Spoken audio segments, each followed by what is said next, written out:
What's up, guys, and good morning to you. A little disclaimer here on this video. I wasn't able to get all of the content that I wanted.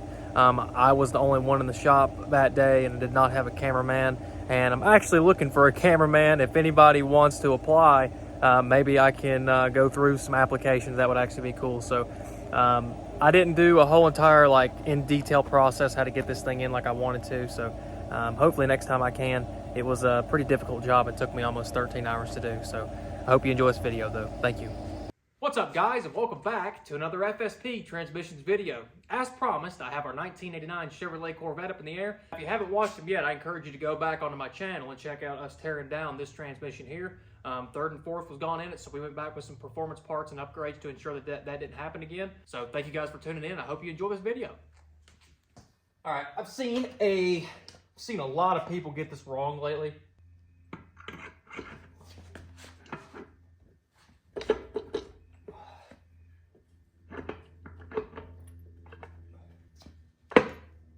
That's all the way in. You cannot get your finger in behind it at all, not even on the bottom there. You can't get your finger in, and you should hear a slight click click. That just means it's engaged with the pump teeth.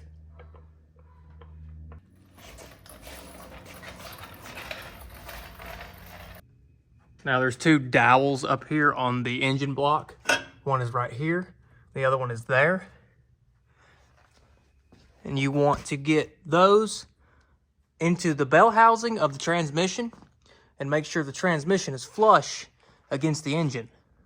Doing this alone, I advise you strap the transmission to the jack. That's what I do.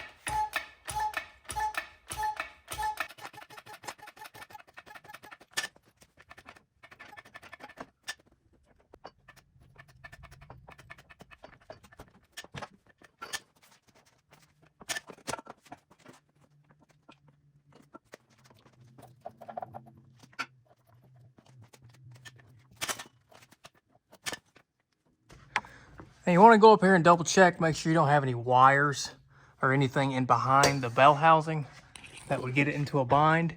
Everything looks like it's free up there and not in behind the bell housing, because you don't want that wrapped up in the freaking torque converter, that's for sure.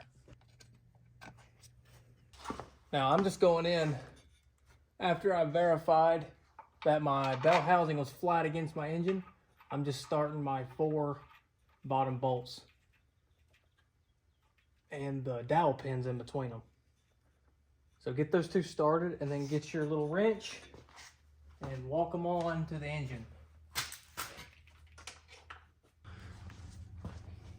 Now this Corvette, it's a lot different than other cars. Normally you have a cross member here that holds the transmission up, but since it's such a short wheelbase vehicle, it's just a big bracket that holds the rear end of the transmission aligned to each other, and you've got to put the drive shaft in first before you put this bracket up there to support your transmission.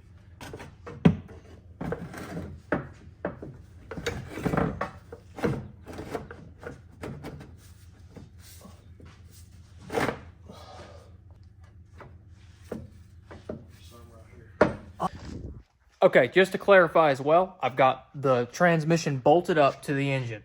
Now, the dowel pins on both sides of the engine where the transmission mounts to, there's 2 bolt holes above and below the dowel pins. I've got 4 bolts in total in the bell housing, and the transmission is sitting flat against the engine. Now, with this Corvette having such a small wheelbase, the drive shaft and the cross member setup's completely different, and it's got a bracket. So the bracket has got to be bolted up to the rear end here and up here to the tail housing. And then your bolts go above it, so it's a bit tight.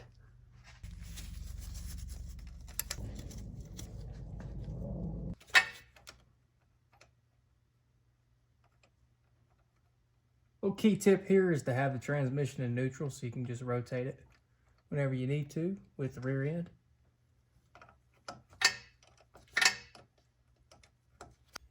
The smaller ones go up front here on the tail housing.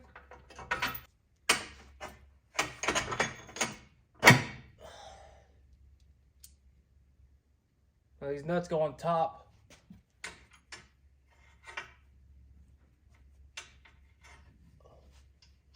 It's a little tight.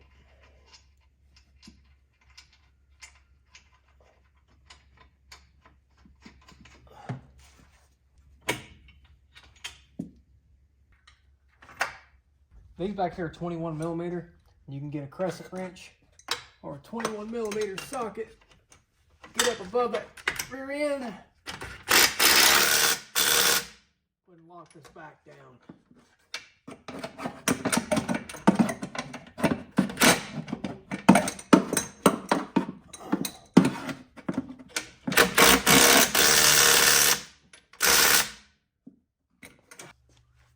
The ones here, 18 millimeter, and they're a little bit tighter.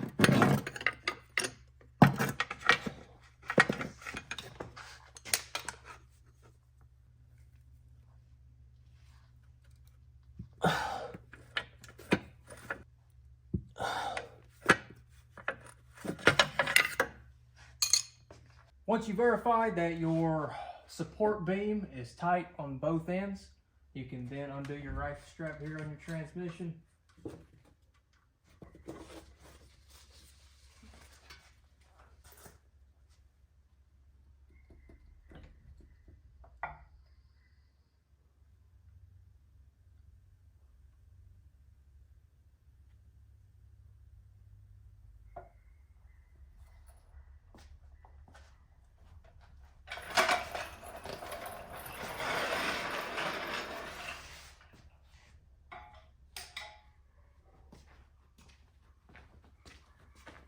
Okay, once you get your transmission in, this converter should spin super freely right here. Should have no bind whatsoever. And you should have about 1/4 of an inch to 1/8 of an inch clearance. And I might shim that just a 1 washer. I'm gonna get another opinion on that really quickly. Right, so your clearance between your flex plate and your converter here is what I'm looking at.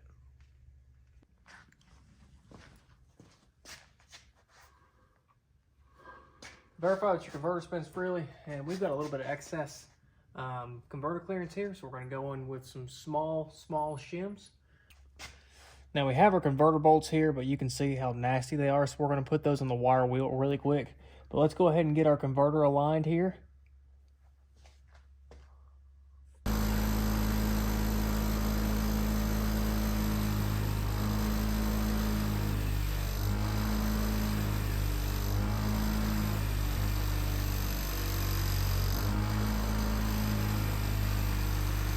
Now, the reason why I clean those threads so good is A, because we have to put some new Loctite on them. B, there's old Loctite on them.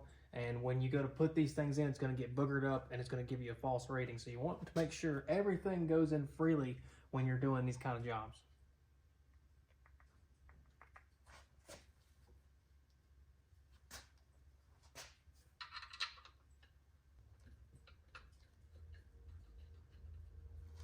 And once you get that started, you can pull back on the converter and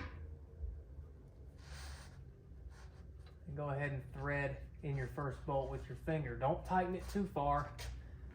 You want to be able to jiggle the converter like this until you get all 3 bolts in.